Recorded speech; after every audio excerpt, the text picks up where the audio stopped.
बच्चों, कैसे हो आप लोग। आज हम लोग क्लास 9th में चैप्टर 8 करेंगे यानी मोशन करेंगे।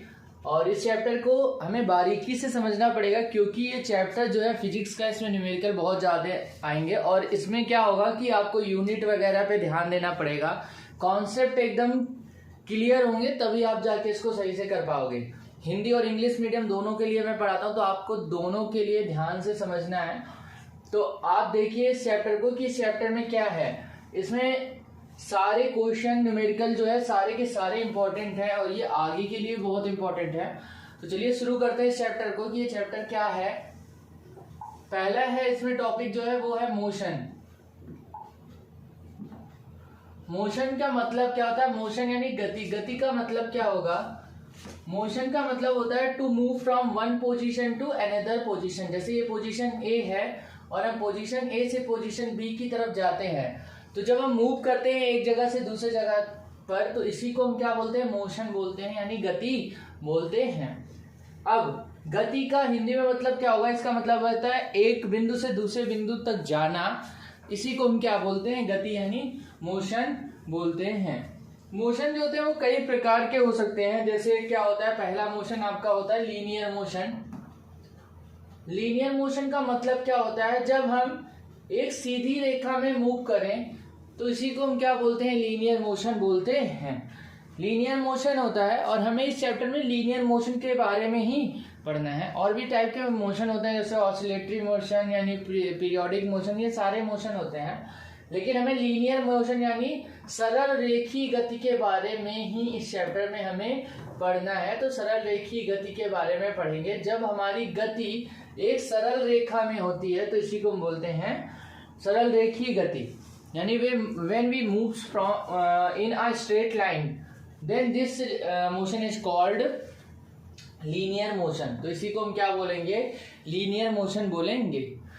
तो लीनियर मोशन अगर हम स्टार्ट करते हैं तो इसके बाद जो हमारा टॉपिक आता है कि डिस्टेंस क्या होगा।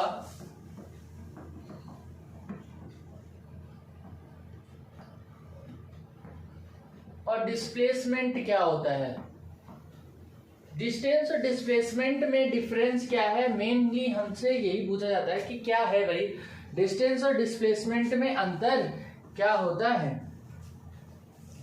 तो इसको समझने के लिए आपको अपने कॉमन लाइफ में ही जाना पड़ेगा। सारी चीजें आप अपने डेली बेसिस लाइफ में ही देखते हो। डिस्टेंस का मतलब होता है, सपोज करिए कि आप अपने कोचिंग या अपने स्कूल से घर जा रहे हो और अपने दोस्तों के साथ जा रहे हो।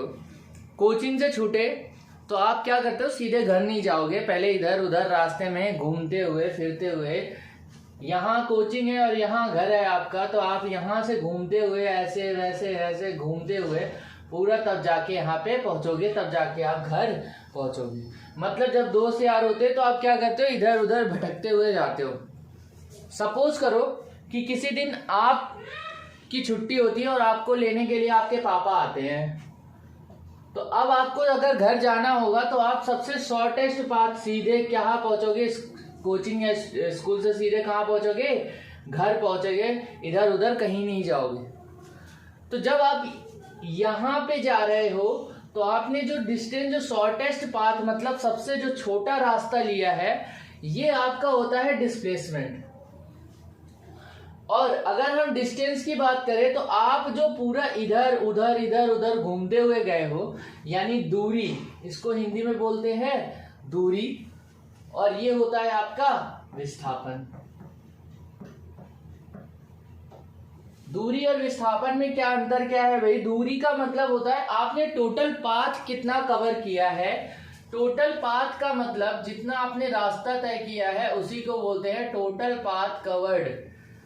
कुल रास्ता, कुल पथ की जो रास्ता होती है, कुल पथ की जो दूरी होगी, कुल पथ की जो माप होगी उसी को हम बोलेंगे दूरी। कुल पथ का जो माप होगा उसको हम बोलते हैं दूरी। यानी आप जब अपने दोस्तों के साथ घूमते हुए जा रहे थे घर से स्कूल, तो क्या हुआ? आप कहाँ कहाँ गए पूरा जोड़ा जाएगा, तब जाके आपकी डिस्टेंस यानी दूरी निकल कर आएगी।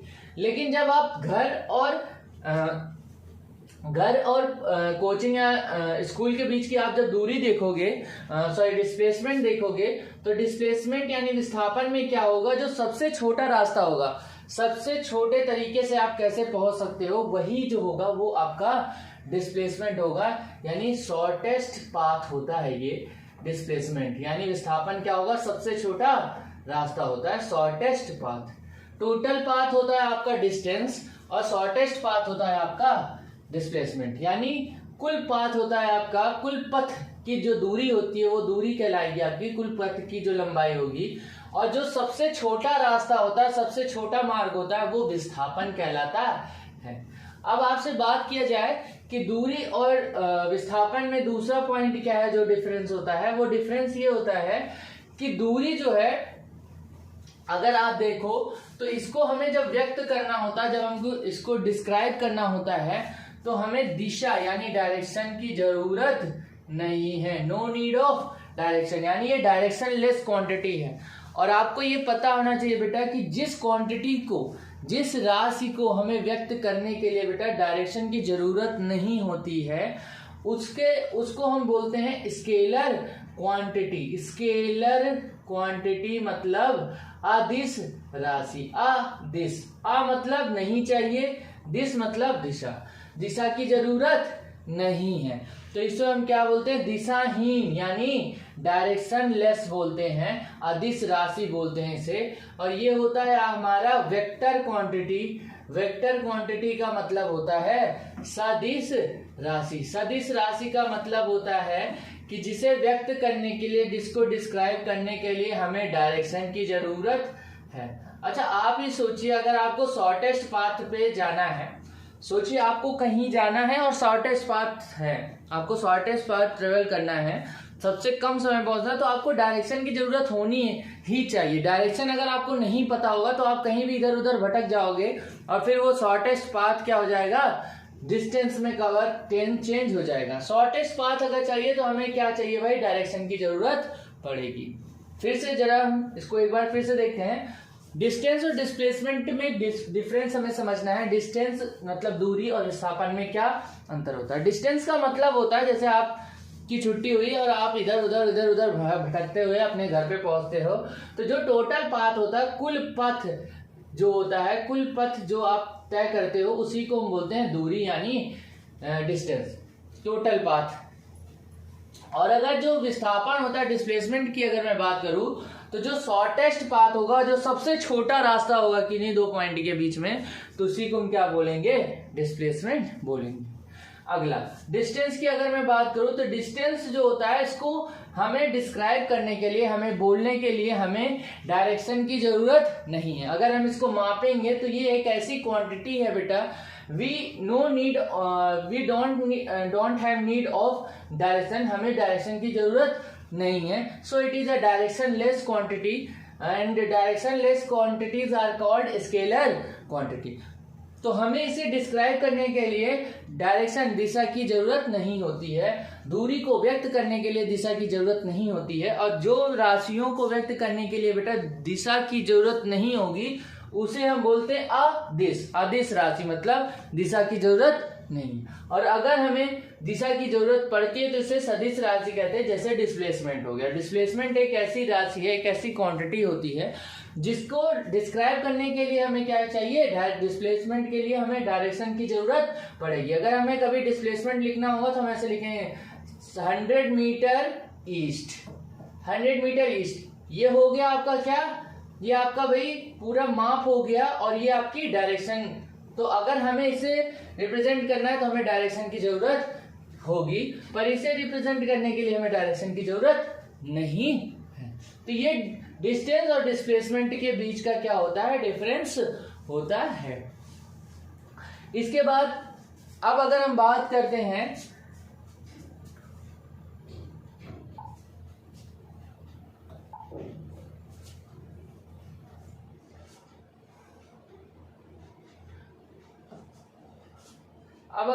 करेंगे तो बात होगी किसकी, यूनिफॉर्म मोशन की। तो यूनिफॉर्म मोशन क्या होता है हमें ये जानना है, यूनिफॉर्म और non uniform motion. Uniform motion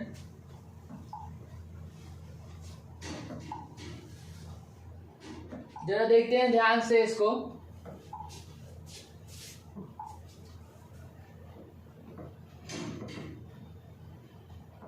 uniform motion and non uniform motion.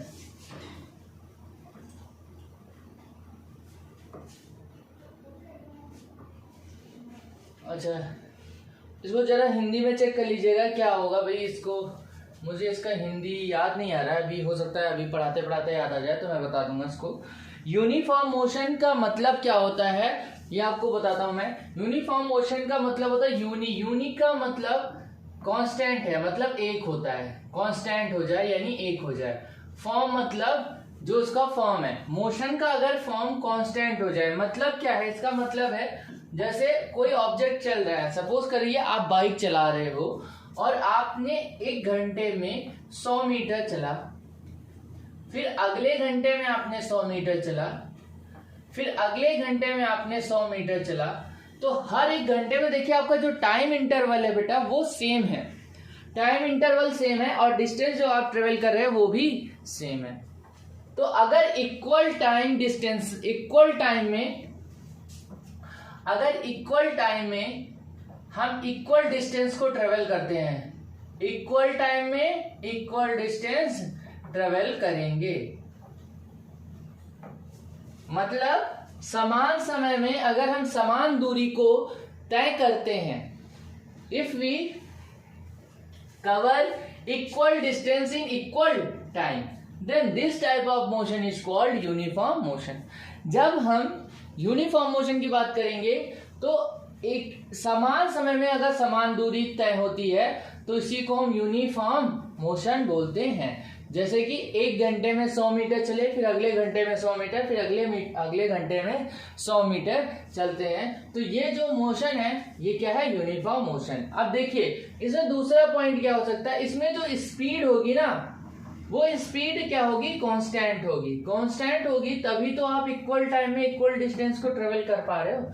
Suppose करो अगर आपकी स्पीड 45 की है और अगर आपको इक्वल टाइम पे जाना है इक्वल डिस्टेंस को कवर करते हुए, तो 1 घंटे में आपकी स्पीड 45 होगी, तो अगले घंटे में भी तो 45 ही चाहिए, तभी तो आप 45 किलोमीटर पर आवर बोलते हैं। तो 1 घंटे में अगर 45 किलोमीटर जाते हो तो अगले घंटे में 45 की जगह अगर 50 हो गई तो भाई अगले घंटे में भी तो आपका डिस्टेंस अलग हो जाएगा। तो हमें क्या होता है, इसमें क्या होता है, स्पीड क्या होगा, कांस्टेंट की जरूरत होती है, स्पीड क्या होनी चाहिए, फिक्स होनी चाहिए। अगला नॉन यूनिफॉर्म मोशन की अगर मैं बात करता हूं, नॉन यूनिफॉर्म मोशन में क्या होता है, इक्वल टाइम पीरियड में अलग अलग डिस्टेंस कवर हो। 1 घंटे में 100 कर दिया तो अगले घंटे में 50 कर दे, अगले घंटे में 150 कर दे। तो इसमें क्या होता है, इक्वल टाइम पीरियड में अगर डिस्टेंस अलग अलग कवर हो और यहाँ पे जो वेलोसिटी है वो भी क्या होती है, वेरी करती है, वेलोसिटी भी फिक्स नहीं होती है, फिक्स नहीं है वेलोसिटी। तो यहाँ पे इक्वल टाइम पीरियड में इक्वल डिस्टेंस कवर नहीं होता है, मतलब समान समय में समान दूरी तय नहीं होती है, समान समय में अलग अलग दूरी, भिन्न भिन्न दूरी तय होती है, या अलग अलग समय में अलग अलग दूरी तय हो सकती है, हो सकता है समय भी अलग हो। तो इसमें क्या होता है, इसमें डिस्टेंस क्या होती है, अलग अलग होती है। तो इसी को बोलते हैं नॉन यूनिफॉर्म मोशन। ये होता है एक समान गति, हाँ हिंदी में एक समान गति, याद आ गया, एक समान गति, और ये होता है हमारा असमान गति। एक समान गति यूनिफॉर्म मोशन और असमान गति नॉन यूनिफॉर्म मोशन को बोलते हैं। चलिए आगे देखते हैं, नेक्स्ट टॉपिक क्या है हमारा। देखिए यूनिफॉर्म और नॉन यूनिफॉर्म मोशन हमने कर लिया, जरा ये क्वेश्चंस देख लेते हैं। क्वेश्चंस क्या बोल रहा है, object has moved through a distance. एक ऑब्जेक्ट है जो कि मूव कर रहा है, किसी डिस्टेंस से मूव कर रहा है। Can it have zero displacement, क्या इसमें जीरो डिस्प्लेसमेंट हो सकता है? If yes then support your answer. बोल रहा है कि अगर कोई ऑब्जेक्ट है, मान लो दूरी तय कर रहा है, दूरी तय कर लिया और उसका क्या ऐसा हो सकता है कि उसका जो विस्थापन है वो क्या हो जाए, जीरो हो जाए, यानी दूरी तो हो पर विस्थापन क्या हो जाए, जीरो हो जाए। बिल्कुल ऐसा पॉसिबल है कि दूरी हो पर विस्थापन ना हो, मतलब डिस्टेंस हो पर विस्थापन डिस्प्लेसमेंट क्या हो जाए, 0 हो जाए। ये कब होता है, जब मान लीजिए आप कहीं से चलते हो और घूम फिर के उसी पॉइंट पे अगर आप वापस आ जाते हो तो आपने डिस्टेंस तो देखिए इतना पूरा कवर कर लिया, पर अगर दूरी डिस्प्लेसमेंट की बात की जाए तो डिस्प्लेसमेंट कितना, दिशा में देखो कितना आपने ट्रेवल किया, कुछ नहीं, जहां थे वहीं वापस आ गए। भले ही आप घूम फिर के आए हो तो आपने डिस्टेंस तो ट्रेवल किया, दूरी तो आपने भाई तय की, बहुत दूरी आए गए तो दूरी तो तय की, पर आप फिर से वहीं पे अगर पहुंच गए तो इस समय जो विस्थापन होगा, जो डिस्प्लेसमेंट हो जाएगा, वो डिस्प्लेसमेंट आपका क्या हो जाएगा, 0 हो जाएगा। यानी विस्थापन आपका क्या हो जाएगा, इस कंडीशन में विस्थापन क्या हो जाएगा, 0। कब होगा, जब आप कहीं से मोशन को स्टार्ट करके और फिर से उसी पॉइंट पे वापस आके पहुंच जाओ, तो इस कंडीशन में आपका जो डिस्प्लेसमेंट यानी विस्थापन होगा वो क्या हो जाएगा, 0 हो जाएगा। जैसे आप गोल पार्क है, उस पार्क में अगर आप चक्कर लगाते हो, जहां से स्टार्ट किया और फिर वहीं आके वापस आ गए, तो आपका जो विस्थापन हो जाएगा वो क्या हो जाएगा, डिस्प्लेसमेंट आपका 0 हो जाएगा। पर अगर डिस्टेंस की बात की जाए तो डिस्टेंस आपने कितना कवर किया भाई, डिस्टेंस ये सर्कल की तरह है, तो जो पेरीमीटर होगा उसी के बराबर दूरी आपने तय की। पेरीमीटर का फार्मूला क्या होता है, 2 पाई r। तो आपसे अगर कोई पूछे कि कितना भाई, कितना आपने डिस्टेंस ट्रेवल किया, तो 2 पाई r के बराबर, पर डिस्प्लेसमेंट कितना हो गया, 0 हो गया। अगला देखते हैं, एक farmer moves along a boundary of a square field. एक स्क्वायर फील्ड है, एक मिनट इसको मैं रब कर दूं थोड़ा, देखिए ध्यान से, एक स्क्वायर फील्ड है हमारे पास, मतलब एक वर्गाकार खेत है। मान लीजिए ये वर्गाकार, रुकिए वर्ग भी बनाता हूं, एक मिनट,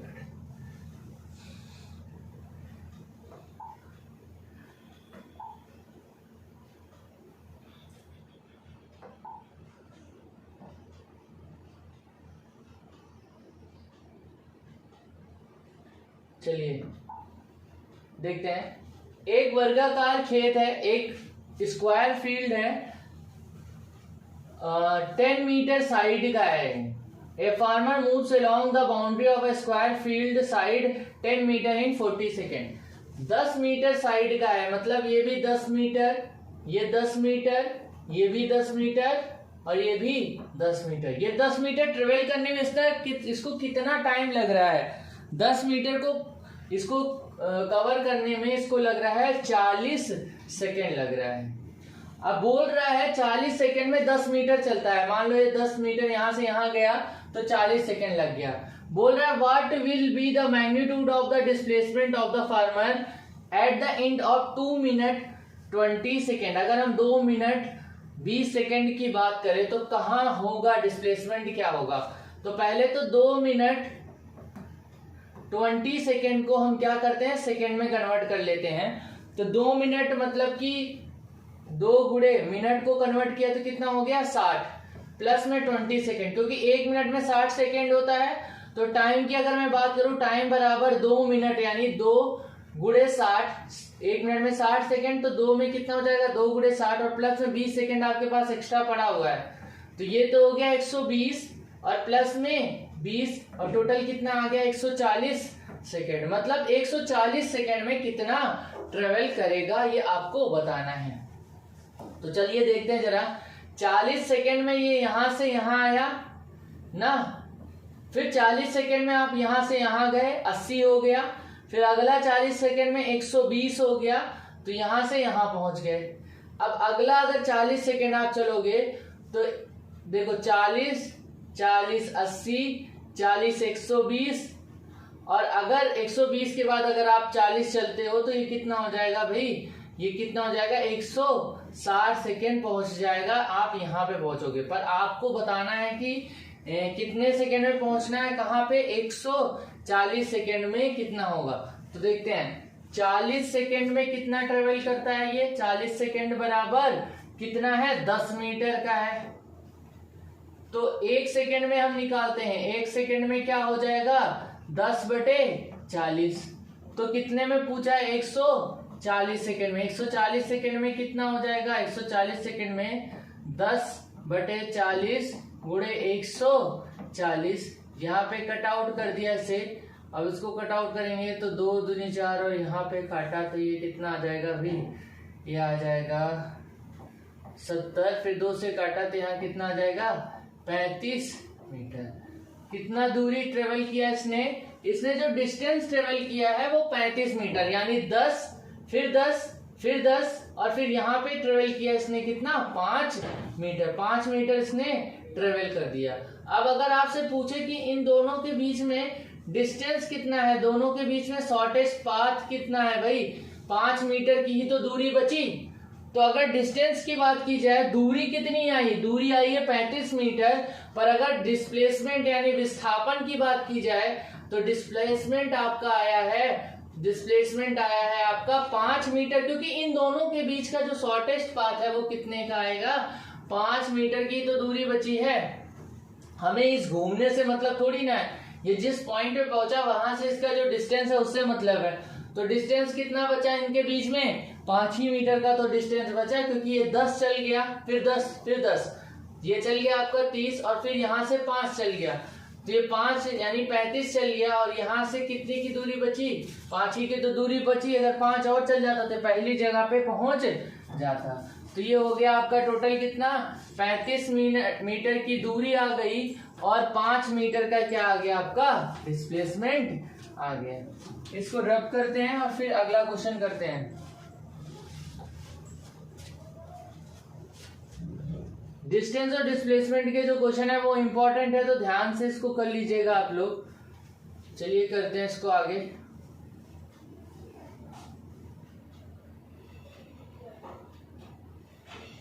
अगला क्वेश्चन देखिए क्या लिखा हुआ है, which of the following is true for the displacement. Displacement के लिए क्या ट्रू हो सकता है और क्या नहीं हो सकता। इट कैन बी 0, बिल्कुल सही बात है भाई, ये डिस्प्लेसमेंट 0 हो सकता है। आप इसी पार्क में अगर जहां से चले वहीं पे वापस आ गए तो ये डिस्प्लेसमेंट क्या हो जाएगा, 0 हो जाएगा। तो पहला वाला तो ट्रू हो गया। दूसरा वाला, its magnitude is greater than the distance travel by.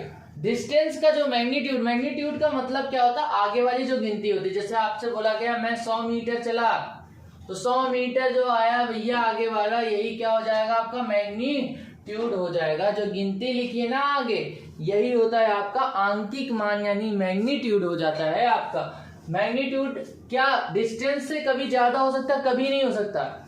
Displacement distance के बराबर हो सकता है, दूरी विस्थापन के बराबर हो सकता है, पर विस्थापन कभी भी दूरी से ज्यादा नहीं होगा। ऐसा कोई भी केस नहीं है जहां पर विस्थापन दूरी से ज्यादा हो जाए, ऐसा कभी नहीं होगा कि डिस्प्लेसमेंट ज्यादा हो डिस्टेंस से। डिस्प्लेसमेंट कभी भी ज्यादा नहीं हो सकता। डिस्प्लेसमेंट डिस्टेंस के बराबर हो सकता है, डिस्टेंस से छोटा हो सकता है, डिस्टेंस 0 हो सकता है, सॉरी डिस्प्लेसमेंट 0 हो सकता है। पहली बात ध्यान से सुनिए, डिस्प्लेसमेंट डिस्टेंस के बराबर हो सकता है, डिस्प्लेसमेंट डिस्टेंस से छोटा हो सकता है, डिस्प्लेसमेंट 0 हो सकता है, पर कभी भी डिस्प्लेसमेंट डिस्टेंस से बड़ा नहीं हो सकता। यानी दूरी जो है, दूरी विस्थापन के बराबर हो सकती है, विस्थापन जो है दूरी से छोटा हो सकता है, विस्थापन 0 हो सकता है, पर विस्थापन कभी भी दूरी से बड़ा कभी भी नहीं हो सकता, आंकिक मान में कभी भी नहीं हो पाएगा। तो ये तो बिल्कुल ही फॉल्स लिखा हुआ है। ये हमारा जो कॉन्सेप्ट था, ये हमारा पूरा का पूरा जो कॉन्सेप्ट है, ये दूरी और विस्थापन यानी डिस्टेंस और डिस्प्लेसमेंट पे बेस्ड था। अब नेक्स्ट टॉपिक जब हम करेंगे तो हमें स्पीड और वेलोसिटी के ऊपर हमें नेक्स्ट वीडियो को बनाना है। तो उसमें आपको पहले ये दोनों टॉपिक को क्लियर कर लेना है। जैसे इसमें आपने स्केलर और वेक्टर क्वांटिटी पढ़ा है, मतलब सदिश और अदिश राशि, सेम वैसे ही आपको स्पीड और वेलोसिटी के बारे में भी पढ़ना पड़ेगा। तो चलेंगे हम नेक्स्ट क्लास में मिलेंगे, तब तक के लिए बाय। और अगर आपको पसंद आया हो ये वीडियो तो अपने दोस्तों के साथ इसको शेयर कर देना। जल्दी मिलते हैं आपको नेक्स्ट क्लास में, तब तक के लिए।